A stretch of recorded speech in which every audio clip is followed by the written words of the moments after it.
Saya Hazril, abang kepada Hazrin, orang yang memperkenalkan singkat Tuan Wow kepada saya lah. Hai, saya Hazrin. Saya dapat tahu berkenaan dengan Tuan Wow ni daripada jiran saya. Dia explain tentang singkat Tuan Wow, dan untuk saya tahu lebih lanjut, saya sendiri pergi ke Cawangan Orang Semaju under branch Kak Chot, dan kat situlah lebih banyak informasi tentang Tuan Wow saya dapat tahu lah, sehinggalah saya tertarik dengan sistem dana pendapatan dan marketing sistem Tuan Wow. Okey, saya sangat happy lah. Serius, dah sampai kaki kat Korea ni, saya seronok gila. Saya tak pernah terfikir pun saya akan sampai kat Korea ni. Saya travel juga, tapi secara persendirian lah. Tapi dengan waktu yang sekarang ni, datang ke Korea bersama geng-geng Tuan Wow adalah satu suasana dan perasaan yang lebih happy. Nak capai kita punya matlamat untuk dana pendapatan, kita juga dapat bercuti setiap tahun secara percuma dengan Tuan Wow. Dan dari segi pendapatan, alhamdulillah saya dapat sediakan rumah yang selesa untuk anak-anak dan kereta sebagai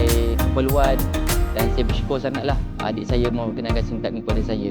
Saya sangat mengajak orang ramai untuk menyertai untuk jadi ejen singkat Tuan Wow, sebab satu kebebasan masa dan satu lagi kebebasan kewangan lah. Pada orang luar, terus buat je apa peluang yang datang. Dan bila peluang tu peluang yang terasa tak mungkin boleh mengubah hidup kita, kita cuba je walaupun kita rasa kita tak boleh buat benda tu.